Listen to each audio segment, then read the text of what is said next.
আসল নাম মোহাম্মদ নজরুল ইসলাম, যাকে আপনারা আসিফ নজরুল নামে চিনেন।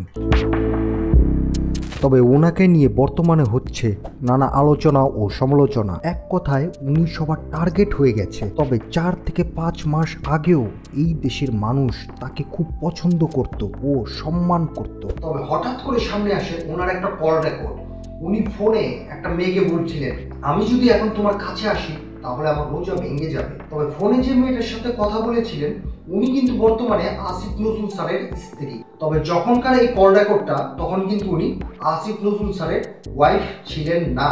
এরপর আরেকটা জিনিস যা জনসাধারণের মনে সবচেয়ে বেশি আঘাত করেছে তা হচ্ছে কোরআনের পাখি আল্লামা দেলোয়ার হোসেন সাইদি সাহেবকে নিয়ে তার একটি লেখা, যে লেখাটা 1998 সালে যখন আসিফ নজরুল সাংবাদিকতা করতেন। সেখানে আসিফ নজরুল লেখেন, সাইদি সমাচার, একজন ধর্ম ব্যবসায়ীর উত্থান।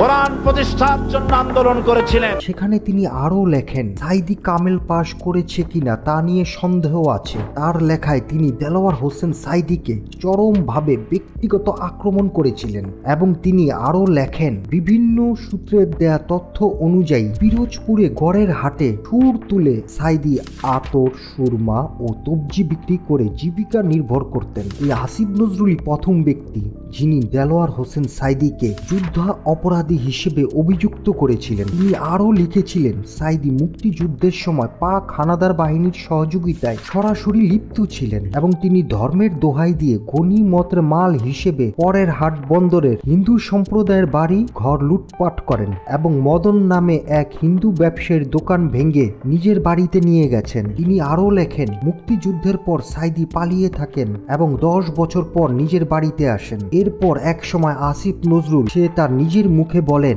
এই লেখা তিনি শাহরিয়া কবিরের পাল্লায় পড়ে লিখেছেন। কিন্তু এটা তো কোনো সাধারণ অন্যায় ছিল না। উনার এই লেখার পর থেকেই সাইদির নামে যুদ্ধ অপরাধের অভিযোগ উঠতে শুরু করে এবং হাসিনার আমলে যুদ্ধ অপরাধের বিচারে সাইদি টানা 12 বছর জেল খাটেন এবং পরে এই সাইদিকে খুনি হাসিনা চিকিৎসার নামে হত্যা করে বলে অভিযোগ আছে। এই সাইদির চিকিৎসা যে ডাক্তার করেছিলেন সেও কিন্তু সাইদির ফাঁসির সাজা চাইতে শাহবাগে গণজাগরণ মঞ্চের সাথে যোগ দিয়েছিলেন। এবং কিছুদিন আগে সাইদির ছেলে মাসুদ সাইদি তার বাবাকে হত্যা করা হয়েছে বলে দাবি করেন। এই সব কিছুর জন্যই কিন্তু দায়ী আসিফ নজরুল। উনার এই লেখার কারণে কিন্তু খুনি হাসিনা কোরআনের পাখি দেলোয়ার হোসেন সাইদিকে 12 বছর জেল খাটানোর এবং চিকিৎসার নামে সাইদিকে হত্যা করার সুযোগ পেয়েছিলেন বলে মনে করেন দেশের সাধারণ মানুষ। এবং সবার মনে আরেকটা প্রশ্ন, ছাত্র আন্দোলনের শিক্ষার্থীদের রাজাকার বলা আসিফ নজরুলের চাচা শ্বশুর জাফর ইকবাল কিভাবে দেশ থেকে পালালো এবং তাকে দেশ ছেড়ে পালাতে সাহায্য করলো কে?